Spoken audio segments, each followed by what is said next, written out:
queridos irmãos e irmãs, a saudação fraterna de paz e bem. Sim, a paz e o bem chegando aí na tua casa, na tua família, na tua mente, no teu coração. Obrigado por abrir as portas da Canção Nova, por abrir as portas da tua casa e da tua vida, do teu coração, para o Senhor Jesus, mediante este programa na Escola dos Apóstolos. E realmente, como dizia muito bem o nosso grande Moisés, não? Antes de chegar no santuário, né, vamos tirar os sapatos, as sandálias, né, e vamos entrar no santuário. Então, realmente com muita simplicidade que eu entro aí na tua casa, no teu coração, na tua mente, com este programa na Escola dos Apóstolos. Sim, diretamente com a graça dos lugares santos. A beleza da Canção Nova. A Canção Nova é o satélite da Terra Santa no mundo. Por isso, através da TV Canção Nova, a Terra Santa chegando na tua casa, através das celebrações, através das catequeses, através dos programas. E hoje, a graça do lugar santo aqui do Chipre, aonde viveu São Barnabé, aonde viveu e passou São Paulo com a pregação do Evangelho, chegando aí na tua casa, na tua vida. Por isso, com muito amor, que eu venho trazer essa novidade do Evangelho chegando na tua família. E o nosso tema do programa de hoje, do nosso programa, é liberdade mediante o amor. Liberdade mediante o amor. Obrigado, que você na tua liberdade abriu as portas da tua vida, da tua casa, da tua mente, do teu coração, para acolher esta mensagem do Evangelho. Sim, mensagem de liberdade e de amor.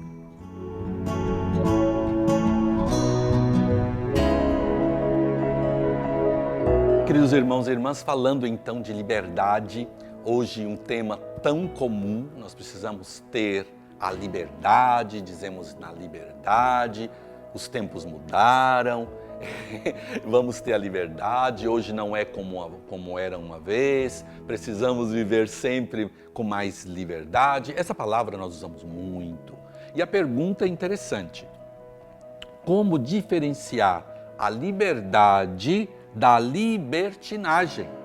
Então, vamos lá, vamos então distinguir o que é a liberdade e o que é a libertinagem. Eu penso que é muito simples, todos nós sabemos. O que acontece é que, acolhendo o Evangelho tem a sua radicalidade, o Evangelho é uma palavra que salva, mas também é uma palavra que transforma. Por isso, quando tenho contato com o Evangelho, alguém diz: vou perder a minha liberdade vivendo a minha vida como cristão. Então vamos lá entender o que é a liberdade. Para entender a liberdade, temos que entender São Paulo. São Paulo é muito incisivo em falar da liberdade e não da escravidão da lei. São Paulo, na carta aos Gálatas, em modo especial na carta aos Romanos, ele insiste muito que nós precisamos viver na liberdade. Mas qual é a liberdade que diz o apóstolo? É necessário entender o mundo hebraico. Quando nós encontramos nossos irmãos judeus, que eu amo tanto, os nossos irmãos maiores, como dizia São João Paulo II, né? Que eles, quando estão lá em Jerusalém, eles têm amarrados, podemos dizer, nas presilhas laterais da calça, eles têm um chamado tifili, que são a lembrança dos 614 preceitos na Torá. Preceitos positivos, preceitos negativos, o que você pode fazer, o que você não pode fazer, o que você pode comer, o que você não pode comer, aonde você pode ir, aonde você não pode ir, aonde você pisa, aonde você não pode pisar. São preceitos que Paulo diz claramente: do momento que nós temos um encontro com Cristo, nós somos livres. Nós vivemos na liberdade dos filhos de Deus pela morte, pela vida, morte e ressurreição de Jesus Cristo. Somos então filhos de Deus. Participamos dessa regalidade do Pai, que é o nosso Deus. Por isso nós vivemos nesta liberdade de filhos.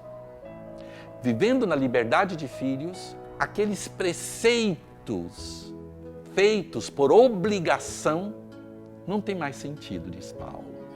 Por isso a liberdade que nós vivemos no encontro com o nosso Deus, na pessoa de Jesus Cristo, faz de você, querido irmão, querida irmã, livre, com a liberdade dentro do teu coração. Por isso, quando você tem este encontro com Ele, você vive esta liberdade. Você não se torna mais obrigado ao preceito do sábado, por exemplo, mas você irá à missa por amor. Esta é a liberdade, porque você encontrou o amor, você encontrou um Deus que deu a vida por ti. Você irá perdoar porque Deus te perdoou antes do teu pecado.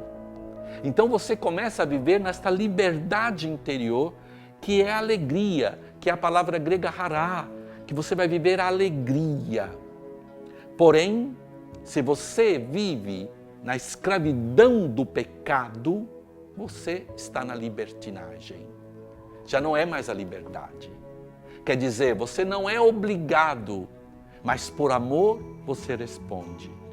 Nós temos os mandamentos, nós temos a direção da igreja, nós temos o que é o magistério da igreja, mas quando você vive nessa liberdade de amor, você irá fazer por amor de um Deus que te amou por primeiro. E São Paulo é muito claro na 1 Coríntios 6:10. Ele diz assim: os crentes não se iludam, nem os ladrões, nem os assassinos, nem os mentirosos, nem os imodestos possuirão o reino dos céus. Então Paulo fala da liberdade, mas é muito claro.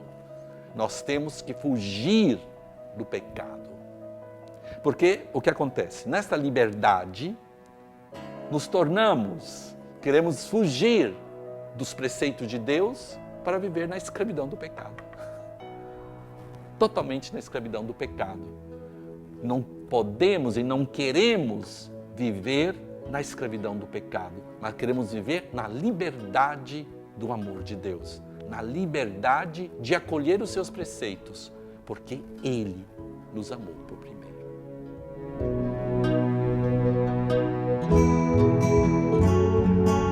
E uma pergunta que muitos jovens me fazem quando eu estou nas catequeses, quando estou no encontro com os jovens, porque eu sou um bispo que procura estar no meio das praças, aqui eu me sento na praça, onde estão todos os refugiados, os imigrantes, onde os jovens passam. E muitas vezes é um lugar interessante, porque me veem, me reconhecem e se sentam também e nós falamos.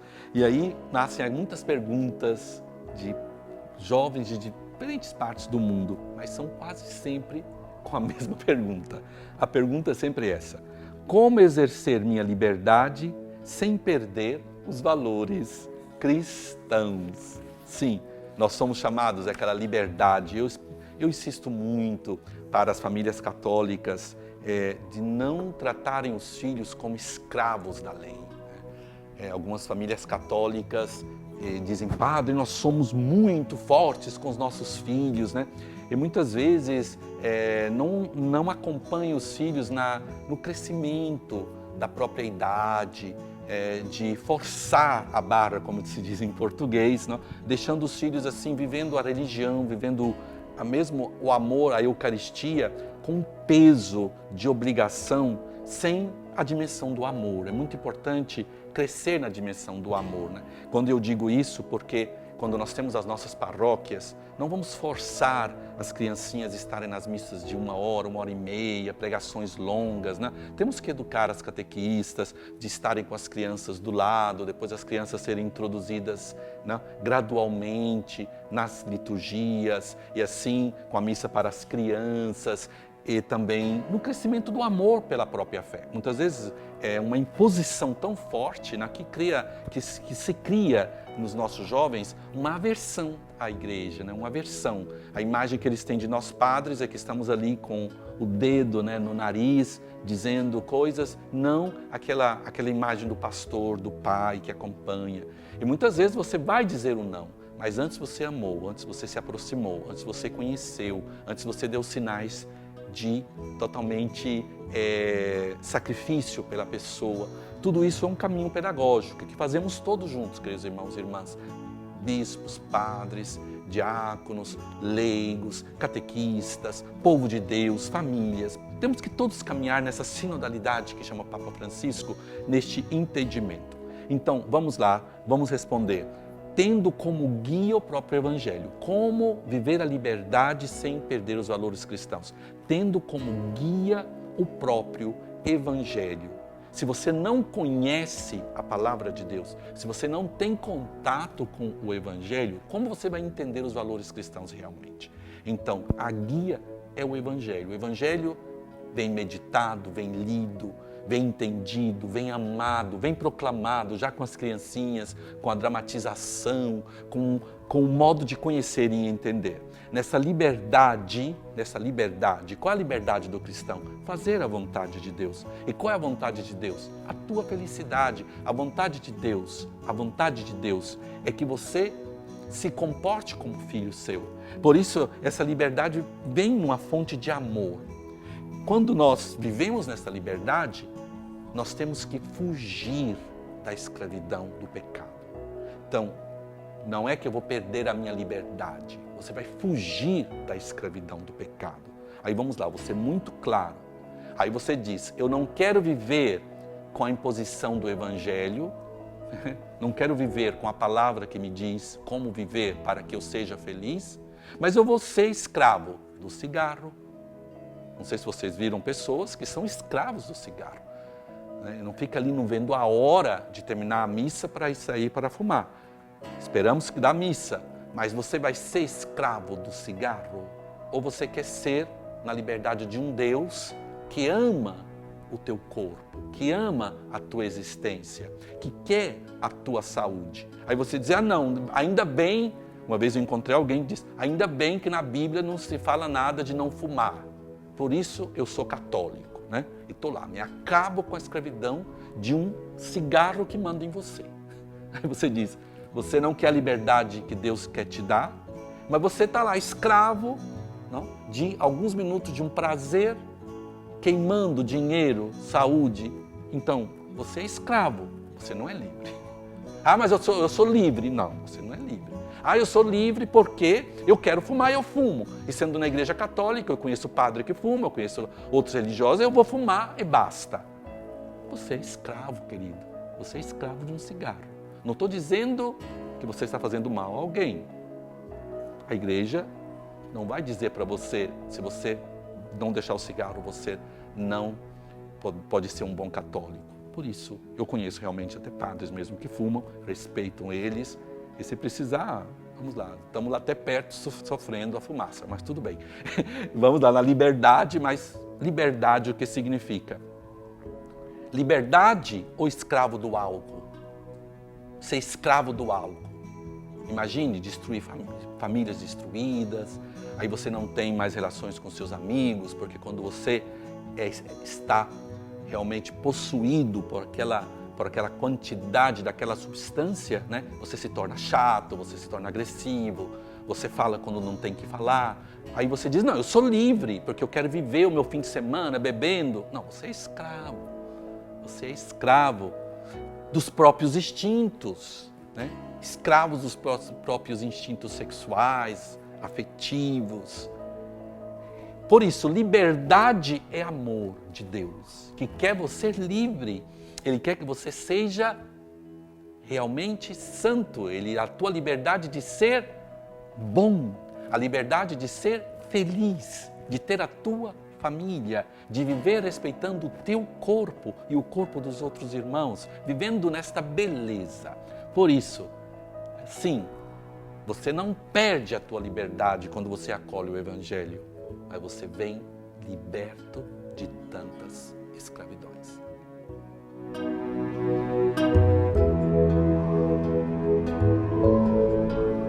Então, a pergunta sempre, perguntas um pouco polêmicas aí, mas vamos refletindo, vamos crescendo, né?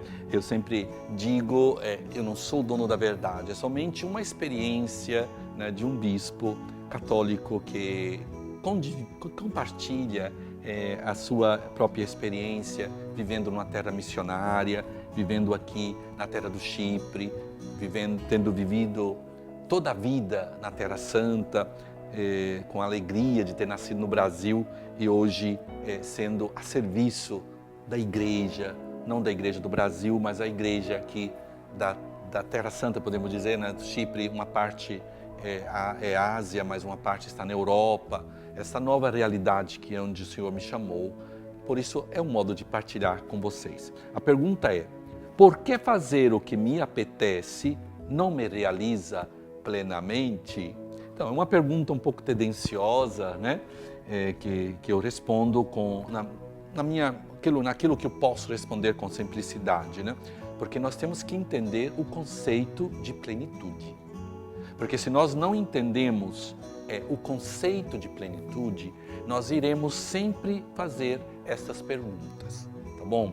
Porque o conceito de plenitude tem que ser muito clara para todos nós. O que é a plenitude? E a plenitude, eu coloquei num dos livros que eu escrevi, que a plenitude é realmente deixar habitar no profundo na nossa alma, um lugar onde somente Ele pode satisfazer e habitar.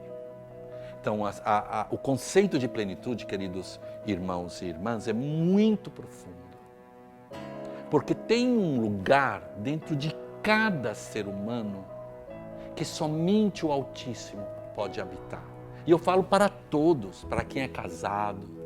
Se você pensa que a tua esposa vai habitar aquele lugar, não pode. Você vai ficar realmente frustrado. Se você pensa que é teu esposo que vai habitar aquele profundo, se você pensa que são as coisas materiais, se você pensa que é o sucesso, no teu sucesso no trabalho, que é o teu sucesso realmente nos estudos, na capacidade de entender. Não é um passatempo com um amigo que vai habitar aquele lugar. Por isso, esse lugar profundo na nossa alma vai ser pleno somente quando Deus habita. Quando Ele habita essa plenitude, você irá realmente amar o teu esposo, a tua esposa, os teus filhos, a tua família, as coisas que você tem de um modo diferente. Porque você vai ter a plenitude da tua vida. Por isso que quando você não tem esse lugar habitado, tudo aquilo que pode, ou podemos dizer, apetece, vai te dar insatisfação. Você pensa que este lugar vai ser habitado com um final de semana, com uma viagem. É bom, é interessante, você se diverte, você vive momentos bonitos, mas depois você volta de novo para a tua insatisfação. Aí você vai dizer, não, eu vou melhorar a minha relacionamento com meu marido, com meu esposo, com a minha esposa, vou estar mais com os meus filhos. É bonito, é interessante, mas não vai satisfazer no profundo se você não tem aquele lugar profundo habitado por Deus. É interessante, queridos, eu falo com muita liberdade, porque senão, imagine nós padres, se não temos esta profundidade habitada. Religiosos, consagrados, que se não tem vão sempre procurar naquilo que apetece, nos prazeres, ou na comida, ou na exageração da comida, exageração dos lazeres, pensando que você vai viver aquele momento, vai encher, mas você vai sempre ficar insatisfeito. Aí você começa a dizer, o que está faltando no meu casamento para melhorar? Aí você vai no psicólogo, vai não sei aonde. Eu falo porque eu sou psicólogo, né? É a minha profissão. Aí você vai e fala, não, vai melhorar nisso, você precisa crescer nisso. Aí depois de um pouco de tempo, de novo, insatisfeito. Então vamos deixar habitar Deus no profundo da nossa alma. Vamos dar espaço para o Senhor naquele profundo. E você vai ver que a tua vida, as tuas relações, se você é celibatário, se você é sacerdote, se você é religioso, se você é seminarista, você vai viver essa plenitude do amor de Deus, aquele lugar habitado, você vai entender o teu celibato, você vai dar significado para aquela solidão quando você vive na vida celibatária, vivendo todo para o Senhor, e você vai entender para você casado o significado profundo de amar a tua esposa, o teu esposo, com os defeitos dele, com as dificuldades que vocês podem viver financeiras. Quando tem aquele lugar profundo habitado, não tem nenhuma tempestade que vai destruir a tua casa.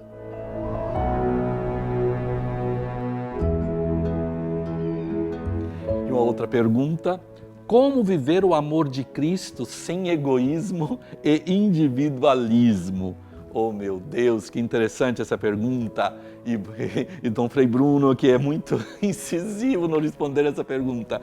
Realmente, egoísmo e individualismo é incompatível com o Evangelho. Não podemos viver o encontro com Cristo no individualismo, tendo também o egoísmo. É interessante, eu gostaria de... Não vou mais responder essa pergunta porque eu respondi muitas vezes, né, que é incompatível. Eu gosto muito do ícone do Tabor, né? É interessante o Tabor, quando São Pedro está ali com João e Tiago, né? Estão ali vendo a beleza do esplendor do Tabor. E São Pedro faz aquela pergunta tão bonita, ele vendo Elias, né? Ele diz, vamos fazer aqui 3 tendas. Uma para Moisés, uma para Elias e outra tenda para Jesus. Ele esquece dele mesmo, ele não fala, vamos fazer aqui 3 tendas, uma para mim, uma para... Não, São Pedro esquece dele. Quando você tem um encontro com Cristo, você começa a esquecer. Em psicologia nós chamamos a descentralização do eu.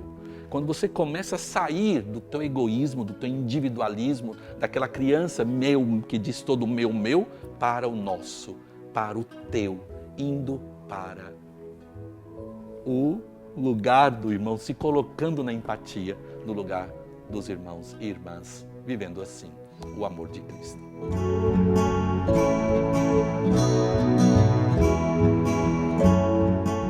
E com esta palavra que nos faz rezar, acolher este amor de Deus, vamos rezar com a palavra de Deus de Gálatas 5:17. Pois o que a carne deseja é contra o Espírito, e o que o Espírito deseja é contra a carne. São o oposto um do outro, e por isso nem sempre fazeis o que gostaríeis de fazer. E aí vamos então lembrar os irmãos e irmãs que escreveram para o nosso programa. Seus ensinamentos e esclarecimentos são de grande importância para todos nós. Deus abençoe sua vida, Dom Bruno, e sua bênção. Escreve o Jaque de Manaus, olha, do nosso Amazonas. Um abraço para o meu confrade, o arcebispo do Amazonas, Dom Frei Leonardo, nosso cardeal, que nós amamos chamar de Frei Uri, porque é o nosso irmão franciscano. Dom Bruno, sua bênção, fale-nos sempre para edificar as nossas almas. Sim, escreve a Ruth de Oliveira Alves. Envie o teu pedido de oração para o nosso programa na Escola dos Apóstolos, @cançãonova.com ou pelo nosso Instagram, CN Terra Santa. Para adquirir produtos de evangelização, acesse loja.cançãonova.com e vamos invocar o Espírito Santo. Vinde, Espírito Criador, a nossa alma visitai e enchei os corações com vossos dons celestiais. Vós sois chamado intercessor de Deus excelso, dom sem par, a fonte viva, o fogo, o amor, a unção divina e salutar. Sois o doador dos 7 dons e sois poder na mão do Pai, por Ele prometido a nós, por nós seus feitos proclamai. A nossa mente iluminai, os corações enchei de amor, nossa fraqueza encorajai, qual força eterna e protetor. Nosso inimigo repeli, e concedei-nos a vossa paz, se pela graça nos guiais, o mal deixamos para trás. Ao Pai e ao Filho Salvador, por vós possamos conhecer que procedeis do seu amor, fazei-nos sempre firmes crer. Amém. O Senhor esteja convosco, vos abençoe Deus Todo-Poderoso, que é Pai, Filho e Espírito Santo. Amém. E esperamos todos vocês na próxima semana aqui no nosso programa, na Escola dos Apóstolos, com São Paulo e São Barnabé, que te ajudam a crescer na fé.